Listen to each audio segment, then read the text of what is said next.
പ്രകാശന ചടങ്ങിലെ ഏറ്റവും പ്രധാനപ്പെട്ട വ്യക്തിയായ ഈ പുസ്തകത്തിൻ്റെ രചയിതാവ് പ്രിയ ശ്രീജ നൽകും.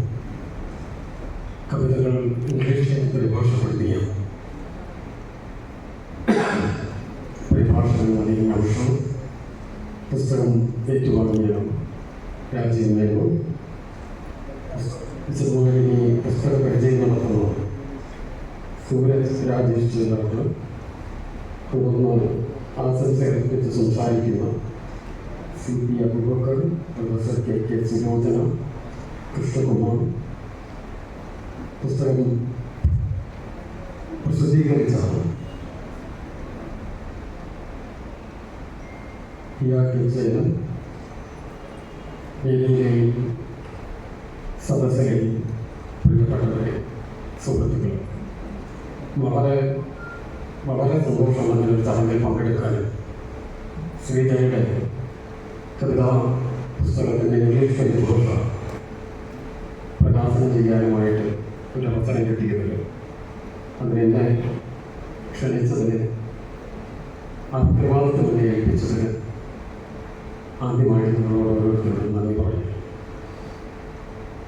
ഏറെ സന്തോഷത്തോടെ ശ്രീജയുടെ പുസ്തകം ഔപചാരികമായിട്ട് പ്രകാശനം ചെയ്തതായിട്ട് അറിയിക്കും. മലയാളത്തിൽ നിന്നും കവിതകളും നോവലുകളുമൊക്കെ കഴിഞ്ഞൊരു 10-15 വർഷമായിട്ട് വലിയൊരു അളവിൽ ഇംഗ്ലീഷിലേക്ക് പരിഭാഷപ്പെടുത്തി പ്രസിദ്ധീകരിച്ചുകൊണ്ടിരിക്കുന്ന ഒരു കാലമാണ്. മുൻകാലങ്ങളിൽ നിന്നും വ്യത്യസ്തമായിട്ട് പരിഭാഷയ്ക്ക് വലിയൊരു ഫോക്കസ് ലഭിക്കുന്നുണ്ട്. പ്രത്യേകിച്ച് മലയാളത്തിൽ നിന്നും ഇംഗ്ലീഷിലേക്ക് വരുന്ന പുസ്തകങ്ങൾക്ക് കൂടുതൽ ശ്രദ്ധ ലഭിക്കുകയും മറ്റ് ഭാഷകളിലുള്ള വായനക്കാർ ഏറെ താല്പര്യത്തോടെ മലയാള സാഹിത്യത്തിൽ എന്താണ് സംഭവിക്കുന്നത്, അല്ലെങ്കിൽ മലയാള പുസ്തകങ്ങൾ എങ്ങനെയാണ് വരുന്നത് എന്ന് ശ്രദ്ധിക്കുകയും ചെയ്യുന്ന ഒരു കാലമാണ്. ഒരു 10-20 കൊല്ലം മുമ്പായിരുന്നെങ്കിൽ നമുക്കത് അത്ര പ്രതീക്ഷിക്കാൻ പറ്റില്ല. ഇന്ന് വളരെ പ്രധാനപ്പെട്ട അന്താരാഷ്ട്ര തലത്തിലുള്ള പുസ്തക പ്രസ്താവകർ വരെ മലയാളത്തിൽ ഇറങ്ങുന്ന പുതിയ പുസ്തകങ്ങളുടെ പരിഭാഷ താല്പര്യത്തോടു കൂടി പ്രസിദ്ധീകരിക്കാൻ തയ്യാറായിട്ട് വരും. പെൻഗ്വിനെ പോലെ, അല്ലെങ്കിൽ ഹാർപ്പർ കോളിൻസിനെ പോലെയോ പാൻ മാക്ബലിനെ പോലെയൊക്കെയുള്ള വലിയ കമ്പനികൾ തന്നെ മുമ്പ് അവർ പ്രസിദ്ധീകരിച്ചിരുന്നില്ല, പക്ഷെ വളരെ കുറച്ച് പുസ്തകങ്ങളെ പ്രസിദ്ധീകരിച്ചിരുന്നു. അത് അത്ര സമ്മർദ്ദം നിരത്തി അവരോട് സമീപിച്ചാൽ ഇപ്പം അങ്ങനെയല്ല. അവർ നമ്മളെ കയറി വരുന്ന ഒരു കാലമായി അങ്ങനെ വരുന്ന പുസ്തകങ്ങൾ നല്ല രീതിയിൽ ശ്രദ്ധിക്കപ്പെടുകയും വായിക്കപ്പെടുകയും. പരിഭാഷ എന്ന് പറയുന്നത് ഒരു ഭാഷയിൽ ഉണ്ടാകുന്ന കൃതി മറ്റൊരു ഭാഷയിലേക്ക് എത്തിക്കുന്നത് വാസ്തവത്തിൽ വലിയൊരു അനുഗ്രഹമാണ്. ഒന്നാമത്തെ വേറൊരു കൾച്ചറിലേക്കാണ്. ഇപ്പോൾ ശ്രീജ എഴുതിയ കവിതകൾ നമുക്ക് പരിചയമുള്ള മലയാളത്തിൽ വായിച്ചു വരുന്നുള്ള കവിതകൾ ഇംഗ്ലീഷിലേക്ക് വരുന്നതോടെ ഇത് മറ്റൊരു വായനാ സമൂഹത്തിലേക്ക് എത്താനുള്ളൊരു സാധ്യതയാണ് തുറന്നിട്ട്. അത് ചെറിയൊരു കാര്യമാണ്. പരിഭാഷ എന്ന് പറയുന്നത് വളരെ ഉത്തരവാദിത്തമുള്ള, വളരെ ബുദ്ധിമുട്ടുള്ള ഒരു ആത്മസമർപ്പണം തന്നെ ആവശ്യപ്പെടുന്ന ഒരു കാര്യമാണ്. ശ്രീജയുടെ കവിതകൾ ഇംഗ്ലീഷിലേക്ക് പരിഭാഷപ്പെടുത്തിയ നദീം നൗഷാദിനെ ഏറെ സന്തോഷത്തോടെ ഈ അവസരത്തിൽ അഭിനന്ദിക്കാനും ഞാൻ ആഗ്രഹിക്കുന്നു. ഒരുപാട് പുതിയ പരിഭാഷകൾ ഇന്ന് ഇംഗ്ലീഷിൽ നിന്നും മലയാളത്തിൽ നിന്ന് ഇംഗ്ലീഷിലേക്ക് പരിഭാഷപ്പെടുത്തുന്നവരാക്കി. വളരെ നല്ല പരിഭാഷകൾ വരുന്നൊരു കാലമാണ്. അതുകൊണ്ടുകൂടിയാണ് മലയാളത്തിൽ നിന്നുള്ള ട്രാൻസ്ലേഷൻസ് ഒക്കെ കുറേ കൂടെ ശ്രദ്ധിക്കപ്പെടാനുള്ള കാരണം. അതിൽ നിരവധി പേരുകൾ എടുത്ത് പറയാൻ പറ്റും ആ പരിഭാഷകളുടേതായി. അപ്പം അവരുടെയൊക്കെ അതിൽ പലരും സ്ത്രീകളാണെന്നതാണ് അതിൽ ഏറ്റവും അത്ഭുതം തോന്നുന്ന കാര്യം. മിക്കവാറും മലയാളത്തിൽ ഇംഗ്ലീഷിലേക്ക് ട്രാൻസ്ലേറ്റ് ചെയ്യുന്ന ഇപ്പം ഫാത്തിമ, എൻ്റെ പുസ്തകങ്ങളൊക്കെ ട്രാൻസ്ലേറ്റ് ചെയ്തിട്ടുള്ള ഡോക്ടർ പ്രിയ, ജയശ്രീ, അങ്ങനെ ഒരു വലിയൊരു നില സ്ത്രീകൾ ഈ ട്രാൻസ്ലേഷൻ രംഗത്തേക്ക് വരും. അവർ മുൻകാലങ്ങളിൽ വ്യത്യസ്തമായിട്ട് ഈ പരിഭാഷ കുറേ കൂടെ നന്നാകാനും മറ്റുള്ളിടത്തേക്ക് എത്താനുള്ള പ്രധാനപ്പെട്ട കാരണം മുൻകാലങ്ങളിൽ വ്യത്യസ്തമായി ഒരു ഗ്ലോബൽ എക്സ്പോഷറുള്ള ആളുകൾ കൂടിയാണ്. പരിഭാഷ ഒരു നിഘണ്ടു ഉപയോഗിച്ച് വളരെ എന്താ നമ്മൾക്ക് ഗൂഗിളിനോട് പറഞ്ഞാൽ തന്നെ പരിഭാഷപ്പെടുത്തി തരുന്ന ഒരു കാലമാണ്. അത് സാഹിത്യ പരിഭാഷയിൽ നിന്ന് ഒരുപാട് വ്യത്യാസം. പരിഭാഷപ്പെടുത്താൻ നമുക്ക് ഏതോ അല്ലെങ്കിൽ ഇത്തരത്തിലുള്ള സൗകര്യങ്ങളൊക്കെ ഉപയോഗപ്പെടുത്താൻ പറ്റും പരിഭാഷ.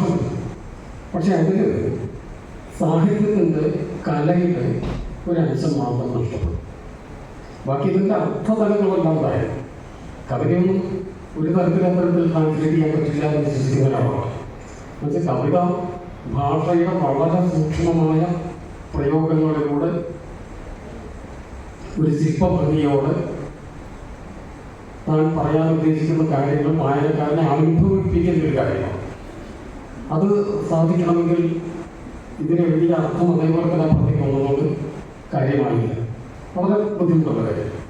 ഞാൻ തമിഴിൽ നിന്നൊക്കെ മലയാളത്തിലേക്ക് ട്രാൻസ്ലേറ്റ് ചെയ്തിട്ടുള്ള ഒരാളാണ്. അപ്പോൾ എനിക്ക് വ്യക്തിപരമായിട്ട് തന്നെ അതിൻ്റെ ബുദ്ധിമുട്ട് എത്രയാണെന്ന് അറിയാം. പ്രത്യേകിച്ചും കവിതകൾ പരിഭാഷപ്പെടുത്തുമ്പോൾ അത് ബുദ്ധിമുട്ട് കുറച്ച് കൂടുകയും ചെയ്യും. അതുകൊണ്ടാണ് നദീമിനെ എത്ര അഭിനന്ദിച്ചാലും അധികമാവില്ല എന്ന് ഞാൻ പറയും. പക്ഷേ എനിക്ക് തോന്നുന്നു നദീം നൗഷാദിനൊരു സൗകര്യം ഉണ്ടായിരുന്നിരിക്കണം ഈ പരിഭാഷയിൽ. ഞാൻ പരിഭാഷപ്പെടുത്തും ഇത് കുറച്ചൊക്കെ വായിച്ച് നോക്കിയപ്പോൾ എനിക്ക് തോന്നിയ ഒരു കാര്യം എന്താണെന്ന് വെച്ചാൽ ജീവിച്ചിരിക്കുന്ന നമുക്ക് പരിചയമുള്ള ഒരാളുടെ കൃതിയാണ് പരിഭാഷപ്പെടുത്തുന്നത്. ഇതിൻ്റെ മലയാളം ടെക്സ്റ്റ് വായിച്ചത് എന്ത് സംശയമുണ്ടെങ്കിലും ശ്രീജിയോട് നേരിട്ട് ചോദിക്കാനൊരു സൗകര്യം. ഞാൻ അങ്ങനെ ട്രാൻസ്ലേറ്റ് ചെയ്തിരുന്നതാണ്. ഞാൻ തമിഴ് മലയാളത്തിലേക്ക് ട്രാൻസ്ലേറ്റ് ചെയ്യുമ്പോൾ ചെയ്യുന്നതെല്ലാം ജീവിച്ചിരിക്കുന്നവരുടെ മാത്രം, എനിക്ക് വ്യക്തിപരമായിട്ട് അറിയാവുന്ന ആളുകളുടെ മാത്രം. അത് വായിച്ച് നമുക്ക് എന്തെങ്കിലും സംശയം തോന്നുകയാണെങ്കിൽ അവരോട് നേരിട്ട് ചോദിച്ചതിന് ഒരു ക്ലാരിറ്റി വരുത്തിക്കൊണ്ട് ചെയ്യാൻ പരിഭാഷ വളരെ ഉത്തരവാദിത്തപ്പെട്ട ഒരു കാര്യമാണ്. അത് ചെറിയ പിശക് വലിയ തെറ്റിദ്ധാരണകൾക്ക് ഇതിൻ്റെ ഒരു സൗന്ദര്യം നഷ്ടപ്പെടുത്താറില്ല. ഓരോ വാക്കും സൂക്ഷിച്ച് കൈകാര്യം ചെയ്യുന്ന ഒരു കാര്യം. ഇതിൽ അദ്ദേഹത്തിൻ്റെ പരിഭാഷയുടെ ഒരു പോസിറ്റീവായിട്ടുള്ളൊരു ഭാഗമായിട്ട് എനിക്ക് തോന്നി. ഞാൻ കവിതയെപ്പറ്റി അധികം പറയാൻ കഴിവുള്ള ഒരാളല്ല. കവിത അല്ലെങ്കിൽ കവിതയായിട്ട് എന്തെങ്കിലും തരത്തിൽ ബന്ധമുള്ളതാവുന്നില്ല. കുറച്ച് കഥകളും നോവലും ഒക്കെ എഴുതിയെന്നുള്ള ഒറ്റ വിലാസത്തിലാണ് ഞാൻ നിങ്ങളുടെ മുമ്പിൽ നിൽക്കുന്നത്. അപ്പോൾ കവിതയെക്കുറിച്ച് ഞാൻ എന്തെങ്കിലും ശ്രീയെ പോലെയോ അല്ലെങ്കിൽ ഇവിടെയുള്ള ബാക്കി കവിത എന്ന ആളുകളുടെ മുമ്പിൽ പറയുന്നതൊരു അധിക പ്രസംഗമായ മുമ്പ് എനിക്ക് ഭയം. എങ്കിലും ശ്രീധര കവിതകൾ നദി പരിഭാഷപ്പെടുത്തിയിരിക്കുന്നതിൽ നമുക്ക് വായിക്കുമ്പോൾ തോന്നിയ ഒരു പ്രധാനപ്പെട്ട ഗുണമായിട്ട് തോന്നിയൊരു കാര്യം എന്താണെന്ന് വെച്ചാൽ കഴിയുന്നത്ര ഭാഷയിൽ വലിയ എന്താ ഒരു ലളിതമായി സുതാര്യമായി ഉള്ളൊരു പരിഭാഷയാണ്. അതിൽ ഭാഷ കൊണ്ടുള്ളൊരു നമ്മൾ പറയില്ലേ പ്ലെയിൻ ലാംഗ്വേജ്, ഭാഷ കൊണ്ടുള്ളൊരു കേൾവി, അതിനൊന്നും മെനക്കെടുത്തില്ല. ശ്രീധർ എഴുതിയിരിക്കുന്ന കാര്യങ്ങളെ എത്രത്തോളം ഇംഗ്ലീഷിലേക്ക് ആക്കുമ്പോൾ അതിനോട് ചേർന്ന് നിൽക്കാമോ. നമുക്ക് രണ്ട് വളരെ വ്യത്യസ്തമായ സംസ്കാരമുള്ള ഭാഷകളാണ്. ഒരു ഈ ട്രാൻസ്ലേഷനിൽ കൾച്ചർ വളരെ പ്രധാനപ്പെട്ട ഒരു കാര്യം. മലയാളത്തിൻ്റെ ഒരു സംസ്കാരമല്ല ഇംഗ്ലീഷ് ഭാഷയുടെ സംസ്കാരം.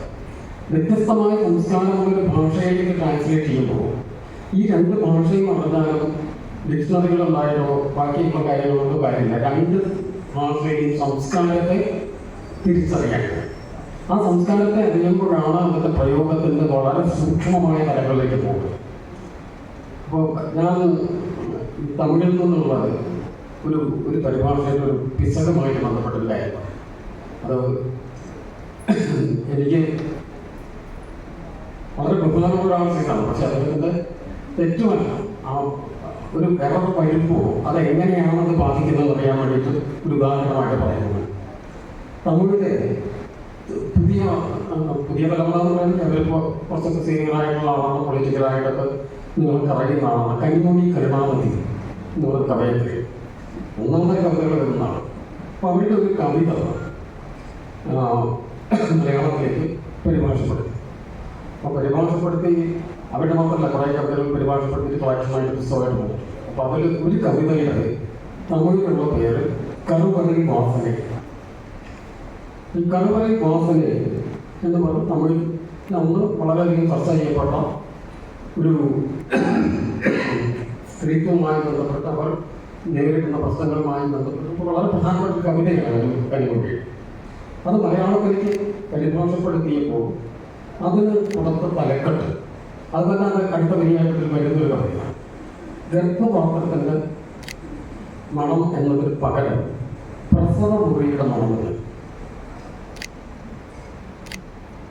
ശരിക്കും കവയത്രി ഉദ്ദേശിച്ച അർത്ഥം അത് കവിത മൊത്തമായിട്ട് വായിക്കുമ്പോൾ നമുക്ക് മനസ്സിലാക്കാം.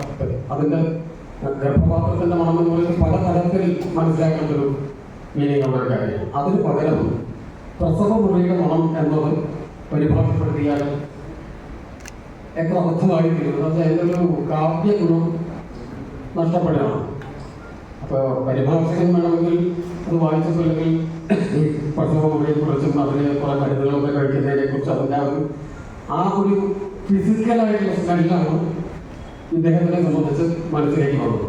പക്ഷേ എഴുതിയ വ്യക്തി അതിനെ അർത്ഥമാക്കുന്നത് മറ്റൊരു തലത്തിൽ വളരെ വൈകാരികമായ മറ്റൊരു തലത്തിലേക്കുള്ള കവിതയാണ്. ഇതേപോലെ ഒരു തെറ്റ് പറ്റാനുള്ള എന്നാൽ ഈ കറുവറൈ എന്ന് പറയുന്നത് രണ്ടർത്ഥത്തിലും തമിഴിൽ പറയാം. അപ്പം അങ്ങനെ ഈ കൾച്ചർ ആയിട്ട് അറിയുന്ന ബന്ധങ്ങൾ അതുപോലെ ആ ഭാഷയുടെ വളരെ സൂക്ഷ്മമായിട്ടുള്ള തലങ്ങളിലേക്ക് കവിത പരിഭാഷപ്പെടുത്തുമ്പോൾ വളരെ റിസ്കി ആയിട്ടുള്ള കാര്യങ്ങളാണ്. ഇംഗ്ലീഷിലേക്ക് ഇതേപോലെ വളരെ അർത്ഥമായിട്ടുള്ള ട്രാൻസ്ലേഷൻ്റെ അതും നമുക്കറിയാവുന്ന വളരെ പ്രസിദ്ധരായിട്ടുള്ള ആളുകൾ ചെയ്തിട്ടുള്ളതാണ്. അത് ആക്ഷേപിക്കുന്ന തരത്തിലല്ല, എങ്കിലും അതിൻ്റെ ഒരു പിസക്ക് പക്ഷേ ഞാൻ എടുത്ത് പറയാൻ ആഗ്രഹിക്കുന്നില്ല. എന്നാൽ പറഞ്ഞാൽ നമുക്ക് ആരാണ് ചെയ്തിരിക്കുന്നത് പെട്ടെന്ന് മനസ്സിലാകും. അപ്പോൾ അത് അവർക്കൊരു മോശമായിട്ടുള്ള കാര്യമായിരിക്കും. അപ്പം ഞാൻ ചുരുക്കി പറഞ്ഞത് ഇത്രയേ ഉള്ളൂ. പരിഭാഷ എന്ന് പറയുന്നത് പലരും കരുതുന്നത് പോലെ അപ്പം എളുപ്പമുള്ള ഒരു കാര്യമില്ല. രണ്ട് ഭാഷ അറിയുന്നത് കൊണ്ടും കാര്യമില്ല. രണ്ട് ഭാഷയും നന്നായിട്ട് അറിയണം. അത് ഏത് കൾച്ചറൽ പെർസ്പെക്റ്റീവിലാണ് എഴുതിയിരിക്കുന്നതെന്ന് അറിയണം. അതിൻ്റെ ഫിക്ഷനോ അല്ലെങ്കിൽ അത്തരം കാര്യങ്ങളാകുമ്പോൾ കുറേ കൂടെ കോംപ്ലിക്കേറ്റഡ് ആണ്. അതിൻ്റെ സ്ലാങ് കറക്റ്റായിട്ട് അറിയും. ഇപ്പോൾ മലയാളം എന്ന് പറഞ്ഞാൽ കേരളത്തിൽ ഒരറ്റം മുതൽ മറ്റേ അറ്റം വരെ ഒരു 10-15 തരത്തിലുള്ള മലയാളം എങ്കിലും ഉണ്ടാവാം. അപ്പം അത് തിരിച്ചറിഞ്ഞ് ഇത് ഏത് പശ്ചാത്തലത്തിലേക്കാണ് പരിഭാഷപ്പെടുത്തുന്നത് എന്നുള്ളത് നിർണ്ണയിച്ചൊക്കെ ചെയ്യേണ്ട ഒരു കാര്യമാണ്. അപ്പം അത്ര വളരെ ഉത്തരവാദിത്തപ്പെട്ട ഒരുപാട് ബുദ്ധിമുട്ടുള്ള ഒരു കാര്യം, പ്രത്യേകിച്ച് കവിത പരിഭാഷപ്പെടുത്തുക എന്നുള്ള കാര്യം വലിയ പരിക്കുകളൊന്നും ഇല്ലാതെ നല്ല രീതിയിൽ നിർവഹിക്കാൻ മതി നൗഷാദിന്റെ പുസ്തകത്തിൽ കഴിഞ്ഞിട്ടുണ്ട് എന്നതാണ് എൻ്റെ പരിമിതമായ അറിവ് വെച്ച് വായിച്ചപ്പോൾ മനസ്സിലാക്കാൻ കഴിഞ്ഞത്. അത് വളരെ അഭിനന്ദനാർഹമാണ്. കൂടുതൽ ആളുകളിലേക്ക് എത്താൻ ഇത് സഹായിക്കുന്ന ഒരു കാര്യമാണ്. അത് പുസ്തകമായിട്ട് പ്രസിദ്ധീകരിക്കാൻ മുന്നോട്ട് വന്നത് വളരെ കാര്യം. അത് കവിത പ്രസിദ്ധീകരിക്കാൻ ആളുകൾ മുന്നോട്ട് വരാൻ വളരെ ബുദ്ധിമുട്ടുള്ളൊരു കാര്യം. അപ്പോൾ ബാക്കി കഥയോ അല്ലെങ്കിൽ നോവലൊക്കെ ആണെങ്കിൽ പിന്നെ പ്രസിദ്ധീകരിക്കാൻ ആളുകൾ തയ്യാറാവും. പ്രസാധകർ കവിത പ്രസിദ്ധീകരിക്കുന്നതിന് മുമ്പ് ഒരു 10 തവണ ആലോചിക്കുന്നവരാണ്. എന്നാൽ കവിത അച്ചടിച്ച് വിൽക്കാൻ വെച്ച് കഴിഞ്ഞാൽ വാങ്ങാൻ ആളുകൾക്ക് വളരെ മടിയാണ്. വളരെ കുറച്ച് വിൽപ്പന നടക്കുന്നുള്ളൂ എന്ന് പറയും. അതുപോലെ കവിത എഴുതുന്ന ആളുകൾ ഇപ്പൊ കേരളത്തിൽ സംബന്ധിച്ച് ഒരുപാട് ആയിരക്കണക്കിനൊന്നുമില്ല, അതിൽ കൂടുതൽ ആളുകളുണ്ടാവും. കേരളത്തിൻ്റെ ഒരറ്റം മുതൽ മറ്റേ അറ്റം വരെ നമ്മൾ സഞ്ചരിച്ചാൽ ഒരു 10,000 കവികളെങ്കിലും ഒരു സംശയമില്ലാതെ ഉണ്ടാവുകയില്ല. അപ്പം അത്രയും ഈ 5,000 കവികൾ പോലും ഒരു കവിതാ പുസ്തകത്തെ എനിക്ക് വാങ്ങിക്കുന്നില്ല. മറ്റു വായനക്കാർ പോട്ടെ, ഇപ്പോൾ മറ്റ് കവികൾ തന്നെ വാങ്ങുകയാണെങ്കിൽ കൂടെ പലതും അത്രയും പ്രിന്റ് ചെയ്യാൻ പറ്റാത്തവരുണ്ട്. ഇങ്ങനത്തെ ഒരു സാഹചര്യത്തിലാണ് ശ്രീജയുടെ കവിതകളുടെ 2 സമാഹാരത്തിൽ നിന്നും തിരഞ്ഞെടുത്ത കുറച്ച് കവിതകൾ ഒരു സമാഹാരമായിട്ട് ഇംഗ്ലീഷിലേക്ക് വരുന്നു. ഇതിൻ്റെ ഞാൻ ഇതിൻ്റെ കവിതകൾ ഒരു കവിതയായിട്ട് എടുത്ത് പറയാൻ ആഗ്രഹിക്കുന്നില്ല. എന്താണെന്ന് വെച്ചാൽ നിങ്ങളൊരു വായനയെ തടസ്സപ്പെടുത്തി ഒക്കെ ചെയ്യാം. പിന്നെ ഞാൻ നേരത്തെ പറഞ്ഞ പോലെ കവിതയെ പറ്റി കൂടുതൽ എന്തെങ്കിലും ഞാൻ പറയുന്നതും വലിയ അപകടമാണ്. പക്ഷെ ഇതിൻ്റെ പ്രധാനമായിട്ടുള്ള ചില ശ്യാമേഖലയ്ക്കുള്ള വളരെ നല്ല ഒരു എന്താ പറയുക പ്രിഫേസ് ഈ പുസ്തകത്തിലുണ്ട്. അതൊരു താക്കോലാണ് കവിതകളിലേക്ക്, ശ്രീജയുടെ കവിതകളിലേക്ക്, ട്രാൻസ്ലേഷനിലേക്ക് കൃത്യമായിട്ട് നിങ്ങൾക്ക് പ്രവേശിക്കാൻ കഴിയുന്ന വളരെ ഒരു ബ്രില്യൻ്റ് ആയിട്ടുള്ളൊരു തുടക്കമാണ് അദ്ദേഹം വഴിക്കുന്നത്. അത് കഴിഞ്ഞ് നമ്മുടെ പ്രിയ സുഹൃത്ത് മലയാളത്തിലെ ഏറ്റവും മികച്ച വായനക്കാരിൽ ഒരാളുമായിട്ടുള്ള നമുക്ക് എഴുതിയിട്ടുള്ള മറ്റൊരു കുറിപ്പുണ്ട്. ഈ കുറിപ്പുകളെല്ലാം നമുക്ക് കൂടുതൽ വായനയിലേക്ക് എത്തും. അതിനുശേഷം അജയ്കുമാർ എഴുതിയിട്ടുള്ള മറ്റൊരു കുറിപ്പുണ്ട്. അപ്പോൾ ഈ കുറിപ്പുകളെല്ലാം കൂടുതൽ നമ്മളെ വായനയിലേക്ക് കൊണ്ടുപോകാനും ഇത് എന്താണ് ഈ കവിത കൊണ്ട് സാധിക്കുന്നത്, അല്ലെങ്കിൽ ഈ കവിതയുടെ ഒരു പൊതു സ്വഭാവം എന്താണ് എന്ന് മനസ്സിലാക്കാനും അതിൻ്റെ ഉള്ളിലേക്ക് പോയി വായിക്കാനും നമ്മളെ പ്രാപ്തരാക്കുന്നതാണ്. വളരെ അപൂർവമായ ഒരു പുസ്തകത്തിൽ ഇത്രയധികം കുറിപ്പുകളോടുകൂടി കാണാറില്ല. സത്യം പറഞ്ഞാൽ ഞാൻ ആദ്യമായിട്ടാണ് ഒരു പുസ്തകത്തിൻ്റെ ഏകദേശം എനിക്ക് തോന്നുന്നൊരു പകുതിക്കടുത്ത് അല്ലേ പല പ്രമുഖരായിട്ടുള്ള വളരെ സൂക്ഷ്മമായിട്ട് വായിക്കുന്ന പല ആളുകളും വേണ്ടി കുറിപ്പുകളോട് കൂടി വരുന്നൊരു പുസ്തകം. സാധാരണ ഒന്നോ അല്ലെങ്കിൽ രണ്ടോ ഒക്കെ പതിവുള്ളൂ. പക്ഷെ നന്നായി എന്നാണ് എനിക്ക് തോന്നി. എന്നുവെച്ചാൽ ഞാൻ പലതും വായിച്ചു പോകും. ഓരോരുത്തരും വളരെ വ്യത്യസ്തമായ ആംഗിളിലാണ് ഈ വിഷയത്തിനെ സമീപിക്കുന്നത്. എല്ലാവരും ശ്രീലങ്ക കവിതകൾ മലയാളത്തിൽ വായിച്ച പരിചയമുള്ള ആളുകളാണ്. അതിൻ്റെ ഇംഗ്ലീഷ് ട്രാൻസ്ലേഷൻ വായിക്കുന്നു. അവർ ഓരോ കുറിപ്പുകളും വളരെ വ്യത്യസ്തമായ ഒരു ആംഗിളിൽ കൂടി ആ കവിതയെ പ്ലേസ് ചെയ്യും. അത് വളരെ നന്നായി ഒരു കവിതയ്ക്ക് കുറേ കൂടെ വായനക്കാരിലേക്ക് എത്താനും വായനക്കാർക്ക് കവിതയിലേക്ക് എത്താനും എളുപ്പമായ ഒരു കാര്യമാണ്. കൂടുതൽ ദീർഘമായ ഒരു പ്രഭാഷണത്തിലേക്കൊന്നും പോകുന്നില്ല. ഒന്ന് രണ്ട് കാര്യങ്ങൾ കൂടി പറഞ്ഞ് അവസാനിപ്പിക്കാം എന്നതിൽ. അതേപോലെ ഈ പുസ്തകത്തിൻ്റെ കവറും നിങ്ങൾ കണ്ടുകാണും പ്രവർത്തിക്കുന്നുണ്ട്. അത് വളരെ ഗംഭീരമായി ഡിസൈൻ ചെയ്തിട്ടുള്ള ഒരു കവറുമാണ് പുസ്തകത്തിലുള്ളത്. നേരത്തെ പറഞ്ഞ ഒരു കാര്യത്തിൻ്റെ തുടർച്ചയായിട്ട് പറയാം. ഈ ട്രാൻസ്ലേഷൻസ് ധാരാളമായി വരുന്ന ഒരു കാലമാണുള്ളത്. അപ്പോൾ ഇംഗ്ലീഷിലേക്ക് വരുന്നുണ്ടെങ്കിലും മറ്റ് ഇന്ത്യൻ ഭാഷകളും മലയാളവുമായിട്ടുള്ള ബന്ധം മുൻകാലങ്ങളെ പോലെ അത്ര ദൃഢമായിട്ടൊന്നില്ല. അപ്പോൾ നമ്മൾ ഒരു 10, 30, 40 കൊല്ലം മുമ്പേ അല്ലെങ്കിൽ 10-30 കൊല്ലം മുമ്പേ ഒക്കെയാണ് ബംഗാളിൽ നിന്ന് കന്നഡയിൽ നിന്നൊക്കെയുള്ള വളരെ പ്രധാനപ്പെട്ട കൃതികൾ അവിടെ ഇറങ്ങുമ്പോൾ തന്നെ അധികം താമസിക്കാതെ മലയാളത്തിലേക്ക് വരുന്ന ഒരു കാലമാണ്. ശ്രീകൃഷ്ണ ആനന്ദകളുടെയൊക്കെ നോവലിൻ്റെ ട്രാൻസ്ലേഷൻസ് നമ്മൾ വായിച്ച പല ബംഗാളി നോവലുകളുടെ ട്രാൻസ്ലേഷൻസ് വായിച്ച ഒരു കാലം. അപ്പം അതുപോലെ ഇങ്ങോട്ട് വരുന്ന ഒരു രീതി ഇപ്പോൾ വളരെ കുറഞ്ഞിരിക്കുന്നു. നമ്മൾക്ക് ഇംഗ്ലീഷിലേക്ക് പരിഭാഷപ്പെടുത്തപ്പെട്ട ലോക സാഹിത്യത്തിൻ്റെ കൃതികളുടെ പരിഭാഷകളായിട്ട് വീണ്ടും വരുന്ന ഇതും മറ്റ് ലോകത്തിൽ പലയിടങ്ങളിലും സാഹിത്യത്തിൽ നടക്കുന്ന കാര്യങ്ങളെ പറ്റിയൊക്കെ നമുക്ക് കുറേ അറിയാൻ പറ്റും. പക്ഷെ നമ്മുടെ അടുത്ത് തൊട്ടപ്പുറത്ത് കർണാടകത്തിലോ തമിഴ്നാട്ടിലോ അല്ലെങ്കിൽ ഒറീസയിലോ ഒക്കെ എന്താണ് ഇന്ത്യയിലെ ലിറ്ററേച്ചറിൻ്റെ ഒരു സാഹിത്യത്തിൻ്റെ അവസ്ഥ എന്നുള്ളത് പലപ്പോഴും നമ്മൾ അറിയാതെ പോകും. പക്ഷെ അവിടെയൊക്കെ എൻ്റെ പരിമിതമായ ചില സൗഹൃദങ്ങളിൽ മനസ്സിലാക്കിയതെന്ന് വെച്ചാൽ ഈ പ്രദേശങ്ങളിലൊക്കെ ഈ മറ്റു ഭാഷകളിലെല്ലാം വളരെ നല്ല രീതിയിൽ എഴുത്തിൽ പല പുതിയ പരീക്ഷണങ്ങളും പുതിയ എഴുത്ത് രീതികളും ഒക്കെ ഉണ്ടാകുന്നുണ്ട്. നിർഭാഗ്യവശാൽ അത് മലയാളത്തിലേക്ക് എത്തുന്നില്ല എന്നൊരു കാര്യം. അത് വളരെ അവർ ട്രാൻസ്ലേഷൻ ഇംഗ്ലീഷിലേക്കാണ് ഫോക്കസ് ചെയ്യുന്നത്, നമ്മളും ഇംഗ്ലീഷിലേക്കാണ് നോക്കുന്നത്. അപ്പോൾ ഇംഗ്ലീഷിലേക്ക് പോകുന്ന ലോകത്തിലേക്ക് എത്തുന്നത് അതിന് വളരെ ട്രാജിക്കായിട്ടുള്ള കാര്യം. ഞാൻ നേരത്തെ വളരെ പോസിറ്റീവായിട്ട് ആണ് ഇതിനെപ്പറ്റി പറഞ്ഞതെങ്കിലും മലയാളത്തിൽ നിന്ന് ഇംഗ്ലീഷിലേക്ക് പരിഭാഷപ്പെടുത്തുന്ന പുസ്തകങ്ങൾ നല്ലൊരു ശതമാനവും വിൽക്കുന്നത് കേരളത്തിലോ അല്ലെങ്കിൽ ഇന്ത്യയിൽ തന്നെയാണ്. ഈ പുറത്തേക്ക് ഇത് വേണ്ട രീതിയിൽ ഇംഗ്ലീഷിലേക്ക് എത്തുന്നുണ്ടെങ്കിൽ മറ്റിടങ്ങളിലേക്ക് പോകുന്നത് കുറവാണെന്നുള്ള അതിൻ്റെ ഒരു ടാർഗറ്റ് മാർക്കറ്റ് മിക്കവാറും ഇവിടുത്തെ മലയാളം വായിക്കാൻ അറിയാത്ത ആളുകളെ ലക്ഷ്യമാക്കിയിട്ടൊക്കെ തന്നെയാണ് ചെയ്യുന്നത്. അപ്പം അതിൻ്റെ ഒരു പരിമിതിയുണ്ട്. പക്ഷേ ഈ ഭാഷകളിൽ നിന്ന് ഇംഗ്ലീഷിലേക്ക് പരിഭാഷ ഒഡിയ എന്നൊക്കെയാണെങ്കിൽ ഇംഗ്ലീഷ് പരിഭാഷകൾ വരുന്നുണ്ട്, ബംഗാളി വരുന്നുണ്ട്, അത്തരത്തിൽ വരും. പക്ഷെ അതിൽ നിന്ന് മറ്റ് ഇന്ത്യൻ ഭാഷകൾ തമ്മിലുള്ള വിവർത്തനങ്ങളിലൂടെ ഒരു ബന്ധം അത്ര ശക്തമില്ലാത്ത ഒരു കാലമാണ്. തൊട്ടടുത്ത് കിടക്കുന്ന തമിഴിൽ പോലും വരുന്ന ഏറ്റവും പുതിയ ഒരു ട്രെൻഡ് എന്താണ്, എഴുത്തിലെ പുതിയ മാറ്റങ്ങൾ എന്താണെന്ന് നമുക്ക് അറിയാൻ പറ്റും. പലപ്പോഴും നമ്മൾ അറിയുന്ന എന്താണെന്ന് വെച്ചാൽ ഒരു 10, 20, 25 കൊല്ലം മുമ്പ് ഇവിടെ എസ്റ്റാബ്ലിഷ്ഡ് ആയിട്ടുള്ള ആളുകളുടെ കാര്യമായിരിക്കാം പിന്നീട് ഒരു കാലത്തേക്ക് പരിഭാഷകളിലൂടെ വരുന്നത്. അപ്പോൾ പരിഭാഷകൾക്ക് കൂടുതൽ പ്രോത്സാഹനം ഉണ്ടാകേണ്ടതും കൂടുതൽ ആളുകൾ പരിഭാഷ രംഗത്തേക്ക് വരേണ്ടതും പ്രസിദ്ധീകരിക്കേണ്ടതും ഒക്കെയാണ്. അതിലൊക്കെയാണ് വാസ്തവത്തിൽ സാഹിത്യ അക്കാദമി അത്തരത്തിലുള്ള സ്ഥാപനങ്ങളിലൊക്കെ പ്രവർത്തിക്കുന്നത്. കേന്ദ്ര സാഹിത്യ അക്കാദമിക്കുള്ള താല്പര്യത്തോടു കൂടി അത്തരം കാര്യങ്ങൾ ചെയ്യുന്നത്.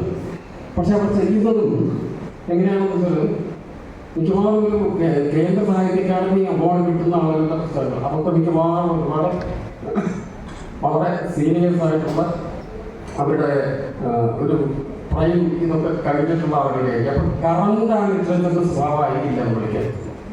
പ്രത്യേകിച്ച് തമിഴിൽ നിന്നൊക്കെ ഇങ്ങോട്ട് വരുന്ന കാര്യങ്ങളോ എനിക്ക് തമിഴ് കൂടെ അറിയാവുന്ന ഒരാളായതുകൊണ്ട് വ്യക്തമായിട്ട് മനസ്സിലാവും. പുതിയ എഴുത്തല്ല നമ്മൾ അറിയുന്ന തമിഴ് എഴുത്തായിട്ട് നിൽക്കുന്നു. ഇങ്ങനെ കുറേ കാര്യങ്ങൾ കൂടി ഇതിൻ്റെ ഭാഗമായിട്ടുണ്ട്. പരിഭാഷകളിൽ കൂടിയാണ് പരസ്പര വിനിയോഗങ്ങളും ഒരു ഒറ്റ ജനതയായിട്ട് മാറുന്നതിൽ ഈ പരിഭാഷകൾ വളരെ പ്രധാനപ്പെട്ടത്. ഒരു നാഷണൽ ഇൻ്റഗ്രേഷൻ്റെ ഒരു റോൾ ട്രാൻസ്ലേഷനുണ്ട്. അപ്പോൾ മറ്റു ഭാഷകളിൽ ഉണ്ടാകുന്ന കാര്യങ്ങൾ, ആ സമൂഹത്തിൽ ഉണ്ടാകുന്ന കാര്യങ്ങൾ, അവിടുത്തെ പുസ്തകങ്ങൾ, അതിനെപ്പറ്റി നമ്മൾ അറിയുന്നത്, നമ്മുടെ പുസ്തകങ്ങളെ പറ്റിയിട്ട് അവരറിയുന്നത്, പരസ്പരം രണ്ട് സംസ്കാരങ്ങളെ കൂടി തിരിച്ചറിയുന്നതാണ്. അപ്പോൾ കുറേ കൂടെ താല്പര്യത്തോടു കൂടി ആളുകൾ അത് ഏറ്റെടുക്കാനും മുന്നോട്ട് കൊണ്ടുപോകാനും ഒക്കെ ശ്രമിക്കുന്നു. മലയാളികളായിട്ടുള്ള ആളുകൾ പല പ്രദേശങ്ങളിലൊക്കെ ഉണ്ട്. അവരൊക്കെ നന്നായിട്ട് മലയാളവും മറ്റു ഭാഷകളും അറിയുന്നവരാണ്. പക്ഷേ പറഞ്ഞതുപോലെ പരിഭാഷ എന്ന് പറഞ്ഞാൽ പലപ്പോഴും താങ്ക്ലെസ് എന്നാണ് പറയാം പരിഭാഷ. അതിൽ ഇപ്പോൾ ഒക്കെ പിന്നെയും ഇതിലെനിക്ക് വലിയ സന്തോഷം തോന്നി. ഇന്നത്തെ പുസ്തകത്തിൻ്റെ കവറിൽ തന്നെ പരിഭാഷകളുടെ പേര് മുമ്പിൽ തന്നെ കൊടുത്തത് നല്ല പ്രസാധകരും. അപ്പോൾ നിങ്ങൾ മാറ്റി പറയാം, പുസ്തകത്തിൻ്റെ കവറിൽ പിന്നിലേക്ക് കൊടുക്കും പരിഭാഷകളുടെ പേര് കഴിയുന്നത്ര ഒരു ഫോക്കസ് കിട്ടാത്ത രീതിയിൽ.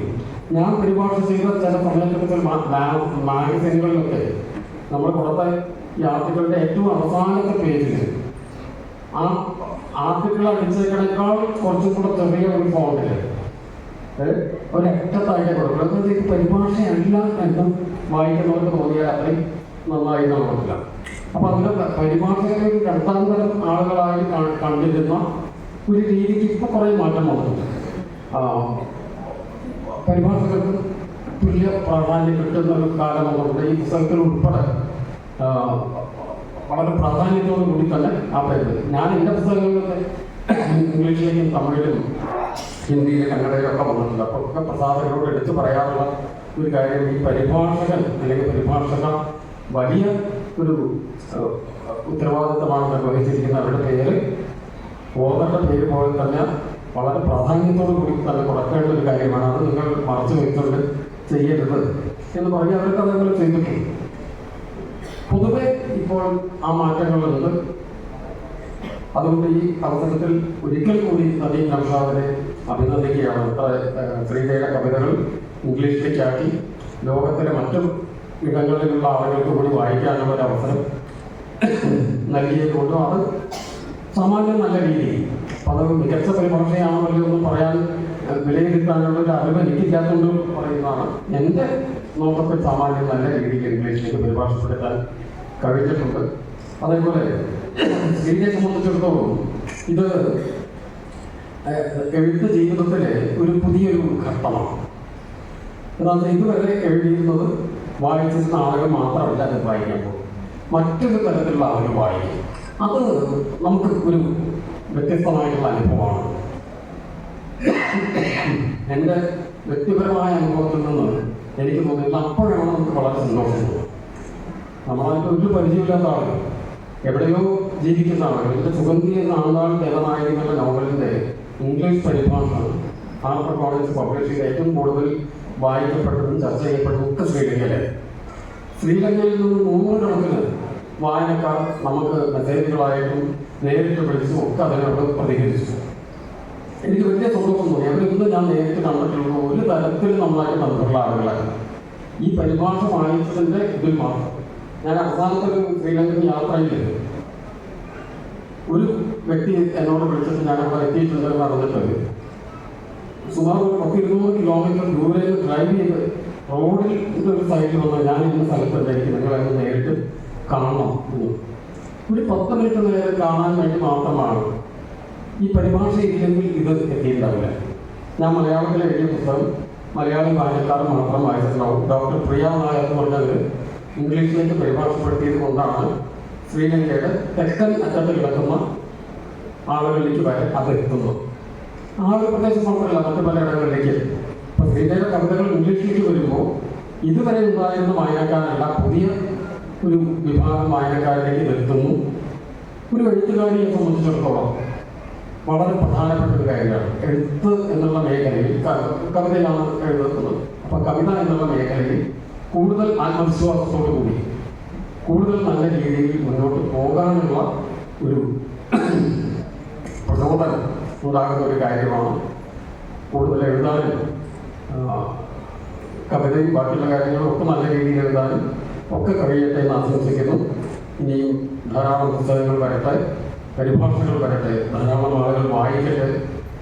ശ്രീധരൻ നദീം നഷാദിന് എൻ്റെ എല്ലാവിധ ആശംസകളും നേർന്നുകൊണ്ട് ഈ പുസ്തകം എല്ലാവരും വാങ്ങുക, വായിക്കുക എന്ന് കൂടി അഭ്യർത്ഥിച്ചുകൊണ്ട് എൻ്റെ വാക്കുകൾ അവസാനിപ്പിക്കുകയാണ്.